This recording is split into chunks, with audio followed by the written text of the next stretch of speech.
Most investors buy the S&P 500 because they believe one simple thing: diversification. The idea is simple.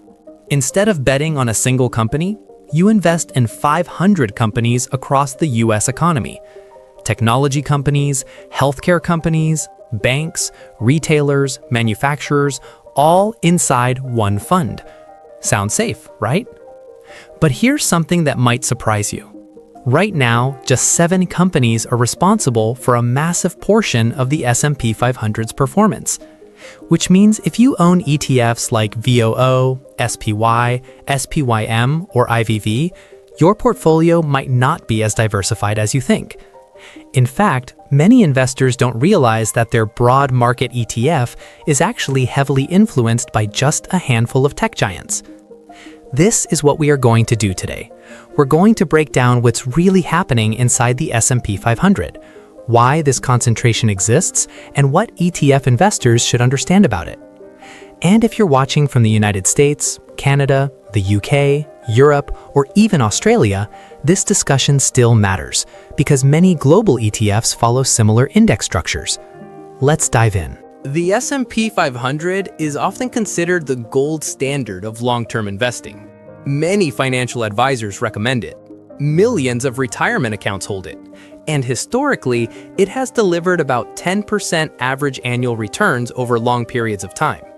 That's one of the reasons investors love ETFs like VOO and SPY.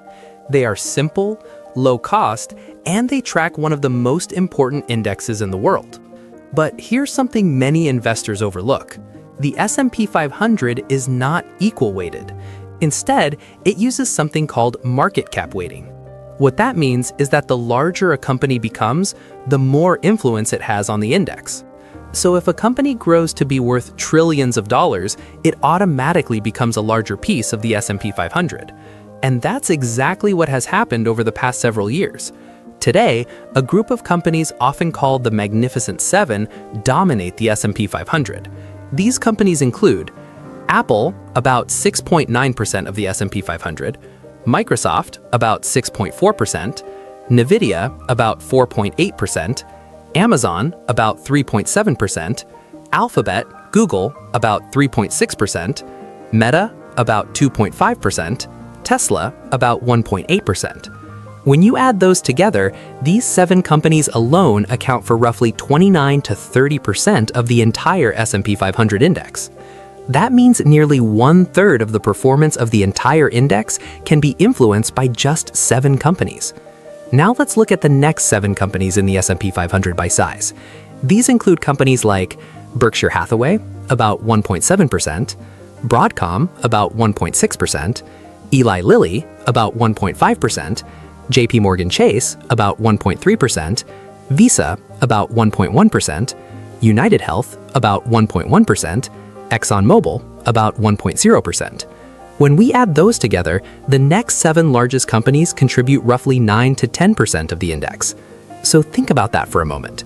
The first 7 companies control about 30% of the S&P 500, while the next 7 combined account for only about 10%. That means the top 7 companies alone have roughly 3 times the influence of the next 7 combined. And remember, there are still 486 other companies inside the index after that, which means the performance of your ETF is much more dependent on a very small group. Now, you might be wondering, how did we get here? Why are just a few companies dominating the market? There are a few powerful forces behind this trend. The first is technology leadership. Many of the largest companies in the world today happen to be technology companies. And these companies have incredibly scalable business models. For example, cloud computing, artificial intelligence, online advertising, smartphone ecosystems, digital marketplaces. These businesses reach billions of users around the world. Naturally, companies with that level of reach and innovation tend to grow very quickly. The second force is the artificial intelligence boom. AI has become one of the biggest investment themes in the world. Companies like NVIDIA and Microsoft are leading the infrastructure behind this new technology wave. Investors believe AI could reshape industries ranging from healthcare to manufacturing to finance. So a lot of capital has been flowing into these companies. But there's another force that many investors rarely think about, and that is passive investing. Over the past decade, trillions of dollars have flowed into index funds and ETFs. And when money flows into an ETF like VOO, the fund automatically buys more shares of the companies inside the index. But remember, because the index is market cap weighted, the fund buys more of the largest companies. So if Apple already represents a large percentage of the index, new money flowing into ETFs causes the fund to buy even more Apple. This creates a kind of feedback loop. Big companies grow larger, their weight increases, and they influence the index even more. Now, before we go further, let's be clear. This concentration does not automatically mean something is broken in the market. These companies are large because they are incredibly profitable and influential businesses. Many of them generate billions in cash flow and dominate global industries. But concentration does introduce a different type of risk. When the performance of the market depends heavily on a few companies, the entire index becomes more sensitive to what happens to those companies. In other words, if Apple sneezes, the S&P 500 might catch a cold. This isn't the first time the market has experienced this type of concentration. Back in the late 1990s, during the dot-com boom, technology companies also dominated the index. And when that bubble eventually burst, the market went through a significant correction. Now, I'm not suggesting that we're heading toward the same situation today, but it does highlight an important lesson. Understanding what's happening beneath the surface of your ETF can help you make better long-term decisions. So, what does all this mean if you invest in ETFs? First, it's important to remember that the S&P 500 remains one of the most widely used investment tools in the world. Millions of investors use ETFs like VOO as the foundation of their portfolios. But understanding the structure of the index allows you to think about diversification more clearly. For example, some investors choose to combine the S&P 500 with other types of ETFs to balance their exposure. One interesting option is equal weight ETFs. Unlike traditional index funds, equal weight ETFs give every company the same influence. That means a smaller company inside the index carries the same weight as a giant like Apple. This creates a very different type of diversification. Another strategy some investors use is adding ETFs focused on dividend income, international markets, or smaller companies. The goal isn't necessarily to replace the S&P 500.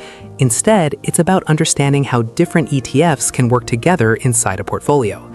Because diversification isn't just about the number of companies you own. It's about how much influence each company has over your returns. And if you're watching from outside the United States, this conversation still applies to you as well. A lot of viewers on this channel are from Canada, the UK, Europe, and Australia, and many of you often ask in the comments whether these same ideas apply in your markets. The short answer is yes, they absolutely do. Many international investors buy ETFs that track the same underlying indexes, especially the S&P 500. For example, investors in the UK or across Europe often buy UCITS ETFs that track the S&P 500 or global markets. Canadian investors frequently use locally listed ETFs that mirror US indexes, while Australian investors often invest through global index funds offered on their exchanges. The ticker symbols might be different, the fund providers might be different, and sometimes the tax structure is different, but the underlying index is often exactly the same. So when we talk about concentration inside the S&P 500, that same concentration can still affect international investors who track that index. In other words, even if you're not buying VOO directly, you may still be investing in a fund that holds the same 500 companies with the same weighting structure, which means the same Magnificent Seven influence can still exist inside your portfolio. And that's why understanding how these indexes work beneath the surface is valuable for investors everywhere, not just those in the United States. In the next video, when we look at some ETF strategies that can help diversify this concentration risk, I'll also show equivalent tickers available for investors in the UK, Europe, Canada, and Australia, so that everyone watching can follow along regardless of where they invest from. Because good investing ideas should work globally, not just in one market. So if you own ETFs like VOO, SPY, SPYM, or other S&P 500 funds, this doesn't mean you need to panic or rush to sell everything tomorrow. The S&P 500 has been one of the most powerful wealth-building tools in investing history. But understanding how the index is structured today helps you see where your returns are really coming from. Because in today's market, a surprisingly large portion of those returns may be driven by just a handful of companies. And that raises an interesting question. What can investors do if they want broader diversification while still using ETFs? In the next video on this channel, I'm going to walk you through 3 ETF strategies many investors overlook. First, we'll look at equal weight S&P 500 ETFs that spread influence across all companies, instead of letting just a few dominate the index. Second, we'll explore government-backed growth sectors, particularly areas where policy support and investment are driving long-term innovation. And third, I'll show you a retirement-friendly ETF anchor that many long-term investors use to balance growth with stability. And for those of you watching from the UK, Europe, Canada, or Australia, don't worry, I'll also include the ticker equivalents available in your markets so you won't miss out on the strategy. So make sure you're subscribed, because the next video will break down exactly which ETFs to look at and how they can fit into a smarter, more diversified portfolio. And before you go, let me know in the comments, do you think the Magnificent 7 dominance is a real risk